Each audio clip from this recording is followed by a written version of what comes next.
Gary. Good evening, everyone.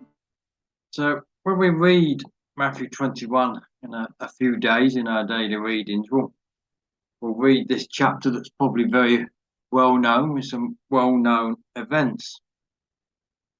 Because it begins with that triumphant entry of Jesus into Jerusalem, and then continues through a series of events, including perhaps one of Jesus' best-known parables, that of the vineyard and the wicked husbandman. It's so well known that I decided we wouldn't have that read again tonight, save Gary having to read the whole chapter. These are well-known events, but they've also got a symbolic meaning behind them, as of course a lot of the things in the Gospels do, don't they?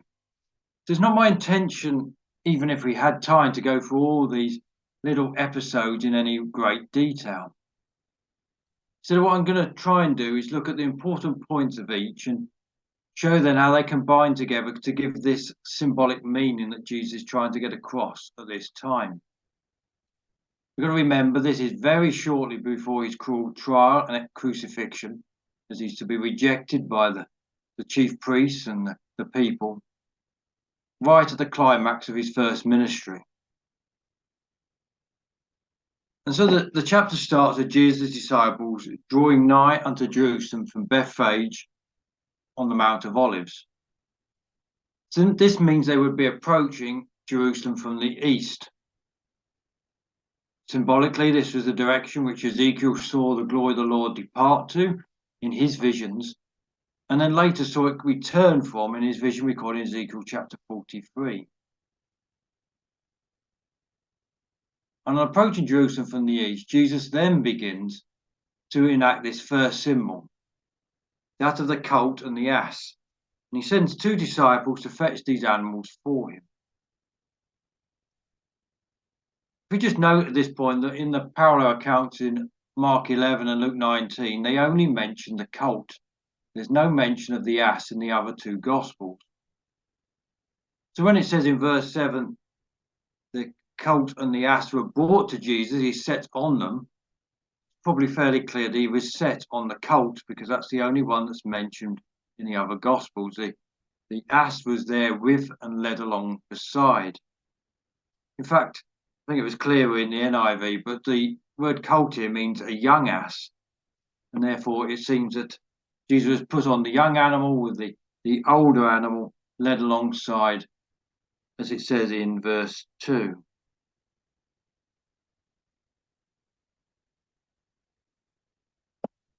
Now this calling of an ass and a colt brings our attention to two prophecies. One that's picked out in the chapter itself, but the other one is the prophecy of Jacob to his sons, and in particular to Judah, of course, which was the tribe that Jesus belonged to.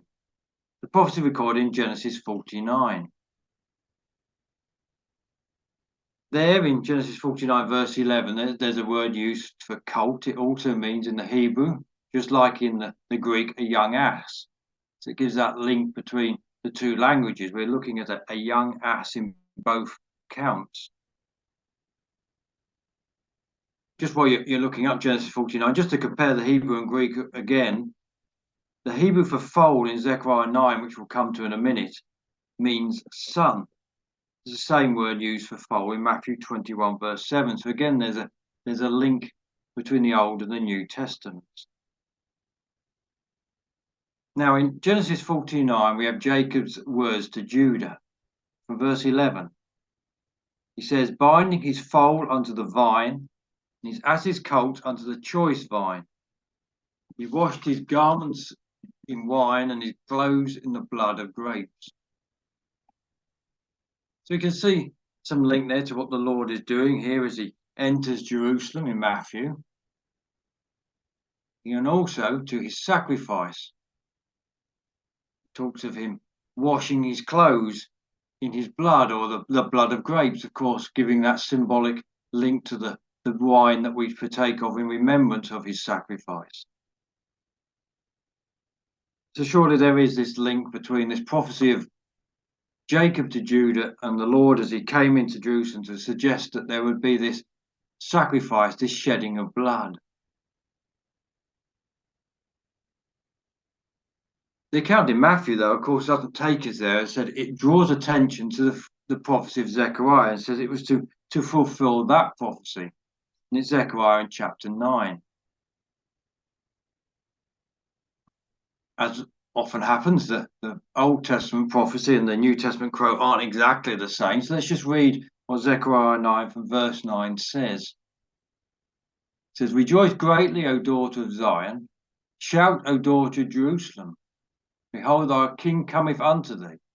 He is just and having salvation, lowly and riding upon an ass, upon the colt, the foal of an ass. And I'll cut off the chariot from Ephraim and the horse from Jerusalem, and the battle bow shall be cut off. And he shall speak peace unto the heathen. And his dominion shall be from sea even to sea, from the river even to the ends of the earth." You notice that the quotation Matthew misses out the words we had there. He is just and having salvation in verse 9 of Zechariah. The exact significance is hard to say, but perhaps this wasn't the thing that they were drawing emphasis to at this point. He hadn't yet made the sacrifice, has he? And perhaps on a later return to Jerusalem, when Jesus comes back, then we'll see the salvation that he'll bring with him. But the prophecy in Zechariah shows a king, doesn't it? Riding upon an ass and a colt, removing war from the land, speaking peace to the nations, and establishing a kingdom. And surely that was one that the people here would respond to as they were oppressed under the Roman occupation. They were looking for this king to set them free. But of course, the actions of Jesus and of the prophecy give a slightly mixed message, don't they? Yes, we have this king, but we're told he is lowly or humble. He's riding on an ass and a colt. And though, of course, in Old Testament times, this was often what a king would ride into Jerusalem on, they weren't a war horse like the Romans would use and a conquering hero would use. And as I said, there's allusions in Genesis 49 and Zechariah 9, verse 11, to redemption through sacrifice. And we have the bringing of peace. So though we have a king coming in triumph, we also have a lowly king who was to make a sacrifice to bring peace to the people. Going back to Matthew 21, we can see that Jesus met as he rides his colt into Jerusalem by cheering crowds. Crowds that shout in Matthew 21, verse 9, "Hosanna to the Son of David. Blessed is he that cometh in the name of the Lord. Hosanna in the highest." And the parallel record in Mark 11, verse 10 adds to the cry, "Blessed is the kingdom of our father David that cometh in the name of the Lord." And this cry of Hosanna, "Blessed is he that cometh in the name of the Lord," is a quotation from Psalm 118. It's clearly a psalm about the Messiah to come. Psalm 118, the people quote verses 25 and 26. "Save now, I beseech thee, O Lord. O Lord, I beseech thee, send now prosperity. Blessed is he that cometh in the name of the Lord. We have blessed you out of the house of the Lord." Hosanna is the Greek equivalent of that "save now" of Psalm 118. You see the immediacy of the Jews' call. Christ's entry had sent a somewhat mixed message, but the Jews had grabbed hold of that triumphant messianic kingly aspect. So quoted this section of Psalm 118, calling for action and calling for it to be now. That was where their thoughts were at this time. But we'll come back to Psalm 118 later because it features later in Matthew 21 again.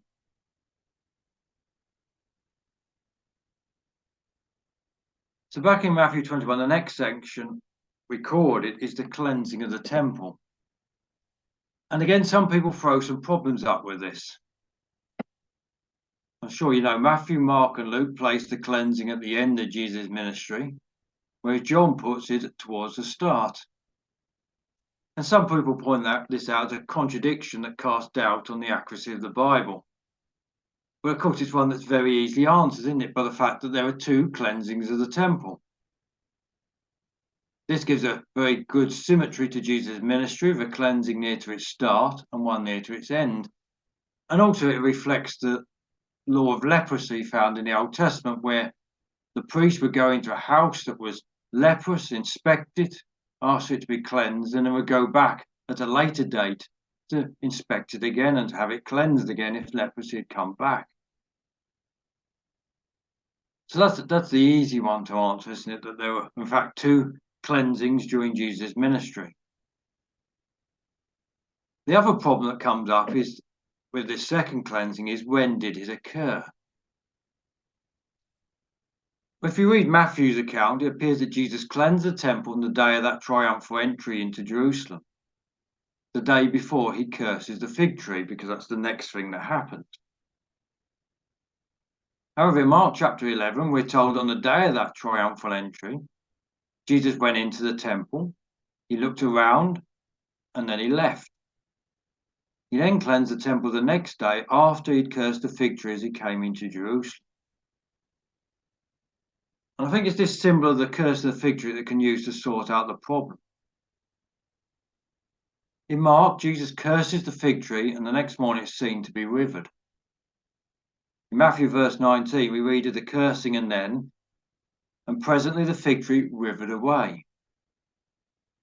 Though that word presently can mean immediately, it would appear from the record in Mark that there was in fact this time period whilst it happened. When we look at the Gospels, Matthew is generally chronological, but he does take certain things out of order. Mark is much more chronological and sets everything out in the way that they happen. Matthew often groups things together. Perhaps the most obvious is Matthew 13, where there's all the parables grouped together in one big section, and it seems unlikely that they were all given one after the other in the way they're recorded.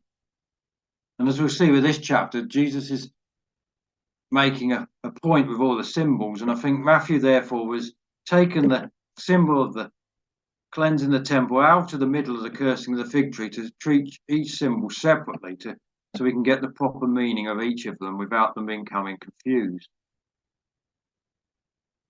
That would mean that the third symbol that's looked at is the cursing of the fig tree, because that was cursed before Jesus cleansed the temple, according to Mark's Gospel.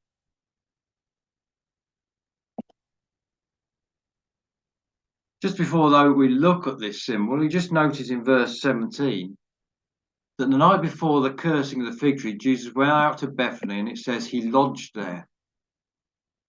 The Greek word for lodged here means stayed in the open air. And so we can see that even on these last few nights before his crucifixion, Jesus did not have it easy. He stayed out in the open air, perhaps as so many times before, spending the night in prayer to his heavenly Father. And after this night in the open air, Jesus is up and on his way back to Jerusalem before it seems he had any breakfast, for he told he hungered. And that's where we come to the cursing of the fig tree and the symbol of that. I'm sure we're aware the fig tree is used within Scripture to represent Israel. It features in 3 parables of the Lord Jesus Christ. First one is found in Luke 13, verses 6 to 9. No need to go there. It's the parable where the barren fig tree is given time to bring forth fruit. It's given another year in which to bring forth fruit before it should be cut down. Obviously, it seems this was early in Jesus' ministry, so this could be almost like the first inspection of the temple, isn't it? There was an inspection of the fig tree, had no fruit, but more time was given. The second parable is this one now of a fig tree that has still no fruit. And in this symbolic event, Jesus curses the tree, saying, "Let no fruit grow on thee henceforward forever." And the word ever here is the Greek word aeon. It means an age or dispensation. So the tree is cursed for an age, or to the end of the age. And that surely leads us on to the third use of the fig tree, this being in the Olivet prophecy, where the budding fig tree at the end of that age, the age of the time of the Gentiles, would signify the Lord's return. So therefore the tree was cursed until just before Jesus would return to bring blessing to it.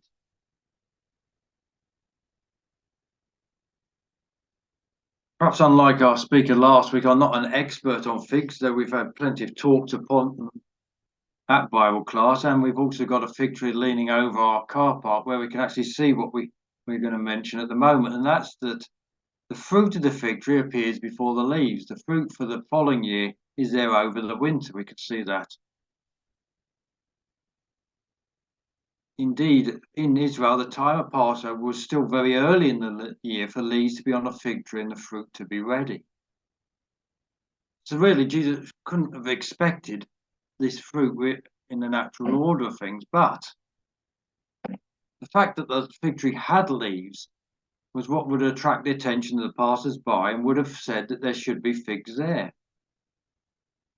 That was the problem. The fig tree promised much, but it had no fruit. It wasn't just a case of no fruit, but that it made this outward show of being fruitful. And obviously we can see how this typified the nation and the ruling classes in particular at this time.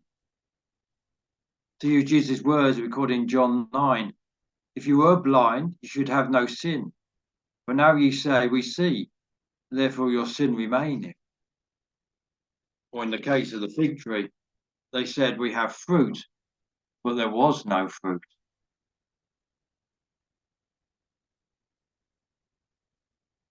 And then we come to the cleansing of the temple. The Greek word for temple used throughout the account denotes the whole precincts. It's not the word for the sanctuary itself. I think in the NIV again it said the temple precincts, didn't it? So therefore this is the outer courts that Jesus cleansed. And it was here in the court of the Gentiles that the money changers and others sat. Mark in his account adds another detail. It's in Mark 11 verse 16. He says, he would not suffer that any man should carry any vessel through the temple. So it appears the people were using the outer courts as a shortcut when carrying goods through Jerusalem. But Jesus forbade this. The court of the Gentiles was to be holy as well. It was for them to worship God, not to be a thoroughfare. In the words, my house shall be called the house of prayer, as in verse 13 of Matthew 21, we have a quotation from Isaiah chapter 56. Let's just turn there.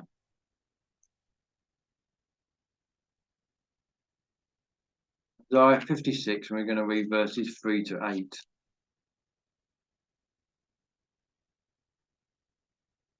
Isaiah 56, verse 3.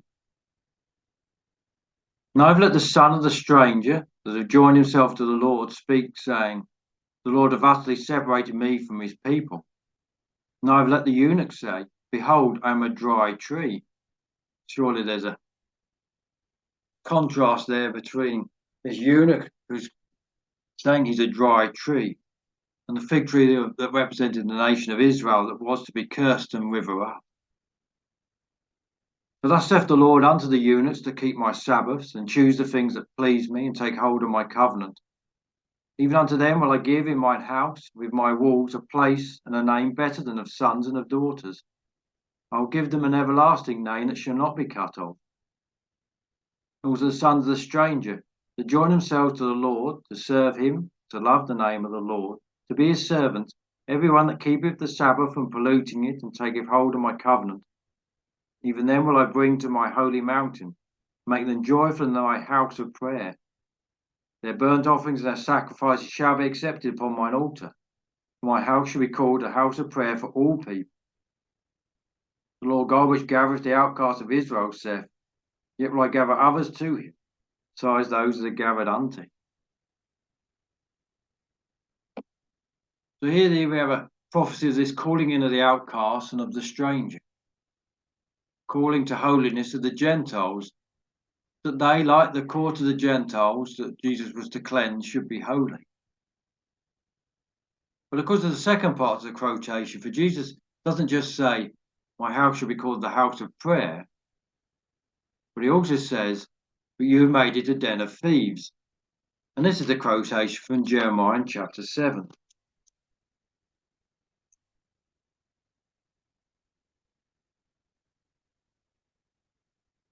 So in Isaiah, we have the calling in of the Gentiles, but in Jeremiah chapter 7, we read from verse 8, addressing the nation of Israel. Jeremiah 7, verse 8. Behold, ye trust in lying words that cannot profit. Will ye steal, murder, and commit adultery, and swear falsely, and burn incense unto Baal, walk after other gods whom ye know not, and come and stand before me in this house, which is called by my name, and say, we are delivered to do all these abominations? Is this house, which is called by my name, become a den of robbers in your eyes? Behold, even I have seen it, saith the Lord. But go ye now unto my place which was in Shiloh, where I set my name at the first, and see what I did to it for the wickedness of my people Israel. And now, because ye have done all these works, saith the Lord, I spake unto you, rising up early and speaking, but ye heard not. And I called you, but ye answered not. Therefore I do unto this house, which is called by my name, wherein ye trust, and unto the place which I gave to you and to your fathers, as I have done to Shiloh. And I cast you out to my sight, as I have cast out all your brethren, even the whole seed of Ephraim. Therefore pray not thou for this people, neither lift up cry nor prayer for them, neither make intercession to me, for I will not hear them. So as with that symbol of the fig tree, we see here a link to the Olivet prophecy that was given at the end of the next day. The Jews who trusted in their works and in the house, the temple, were to see that temple destroyed. Instead, the Gentiles and the outcasts they despised were called into a service of God. And Jesus shows this immediately for us in Matthew 21, because we can see in verse 14 that the blind and the lame come to him to be healed. These blind and lame would not have been allowed into the temple itself, but Jesus healed them, surely being a fulfillment of those prophecies like Isaiah 35, prophecies used by Jesus himself to show to John's disciples that he was the Christ, but also to show that those who had previously been rejected were to be called in.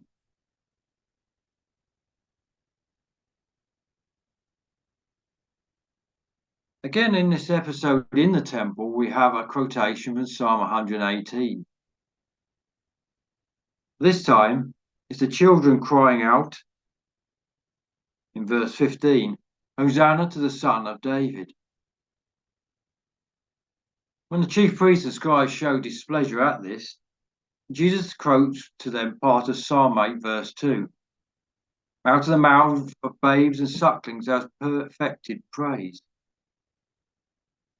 It's only a partial quotation, and I think what the verse goes on to say is important, for the rest of verse 2 of Psalm 8 says, out of the mouths of babes and sucklings has ordained strength because of thine enemies, that thou mightest still the enemy and the avenger. The full quotation talks about stilling the enemy. And that was what Jesus was to do as we carry on in Matthew 21. For example, in verses 23 to 27, we have that episode where Jesus asks from where he got his authority. He replies with that question concerning John the Baptist. A question that caused the chief priests and the elders to say, we cannot tell. Thus they were stilled and quieted by what Jesus said. And of course, as they reasoned, they couldn't say. Whereas, the people held John to be a prophet, but if they accepted this, they would have to believe him. And John had said that Jesus was the Christ, and they weren't going to accept that, were they? So they were stuck, and they were quieted, just as Psalm 8, verse 2 said they would.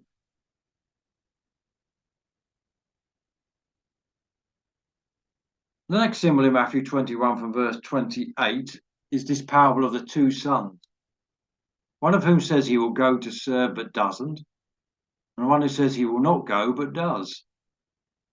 It's the only time this parable occurs. It only occurs in Matthew's gospel and the other gospel. And again, we can see it relates to these ruling classes. The Pharisees said they serve God, But when John prepared the way of the Lord, they did not go out to follow him. The publicans and harlots did not make any public profession of service to God, but they believed John and they went. So again, we have this symbol showing salvation being open to those that have been excluded. This time it's the publicans and the harlots.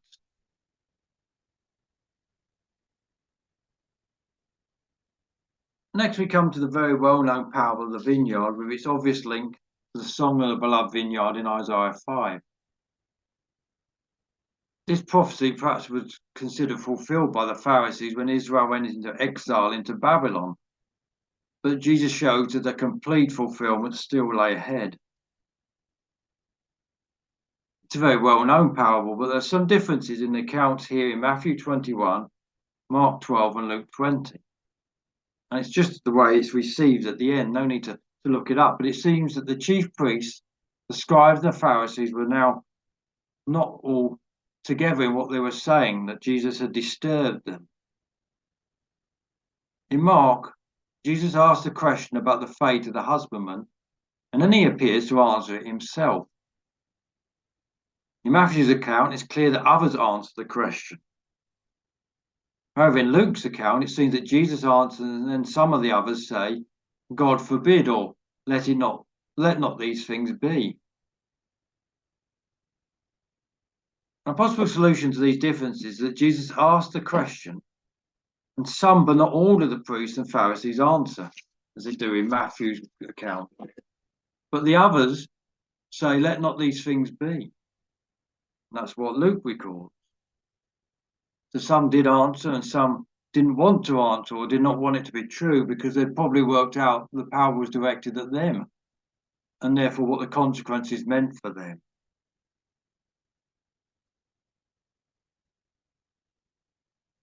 And of course, in verse 37 of Matthew 21, if the Pharisees followed the logic of the parable, then Jesus gives them an answer to the question they'd asked him in verse 23 of who gave thee this authority?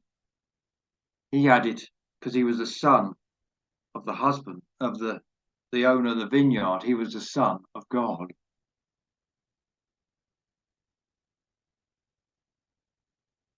And it ends, didn't it, the parable with this condemnation of the husbandman.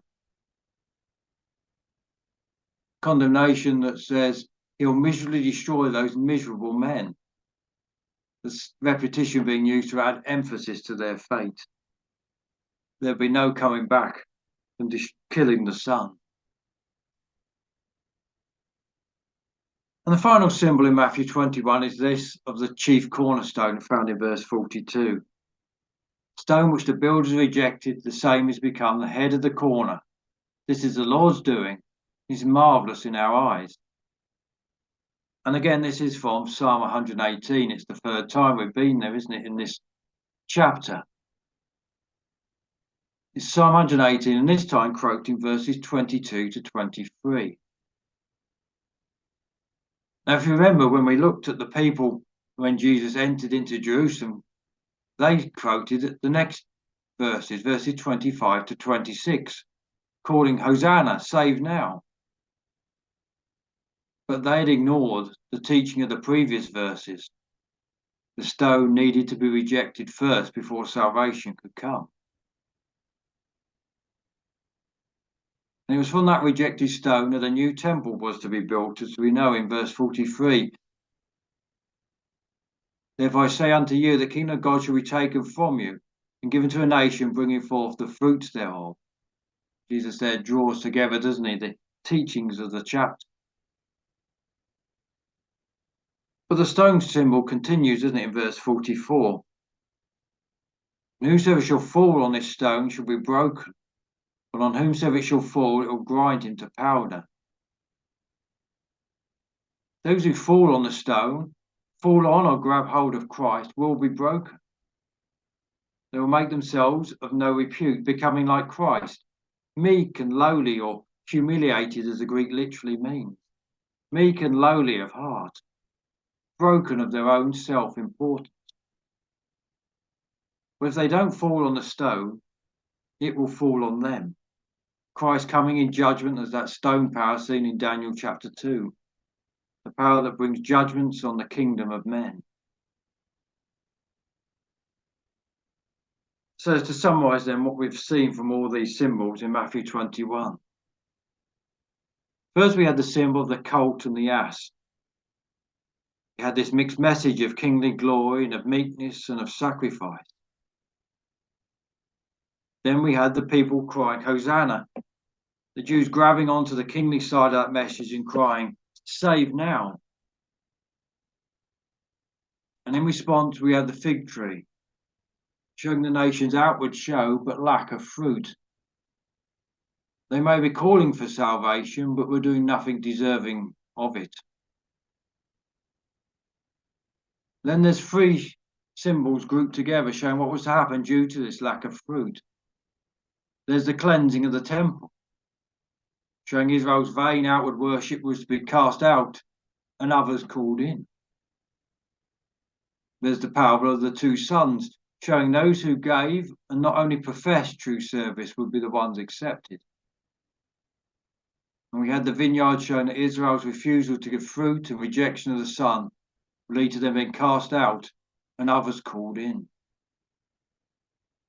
And finally, we had the cornerstone, showing that the rejection of the cornerstone was required, that the meekness of Jesus to go to his death was required before the kingly glory could come to Israel.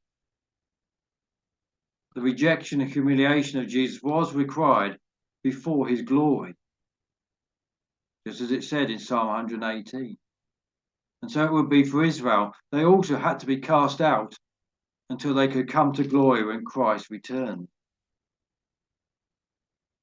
And it's because of all these things, we who were those strangers were called in. And let's just finish in 1 Peter in chapter 2 and a few verses from there. First letter of Peter, chapter 2 from verse 7. Peter writes, Unto you therefore which believe he is precious. Unto them which be disobedient, the stone which the builders disallowed, same is made the head of the corner, and a stone of stumbling, and a rock of offence, even to them which stumble at the word, being disobedient, whereunto also they were appointed. But ye are a chosen generation, a royal priesthood, a holy nation, a peculiar people. You should show forth the praises of him who have called you out of darkness into his marvellous light, which in time past were not a people, but are now the people of God, which had not obtained mercy, but now have obtained mercy.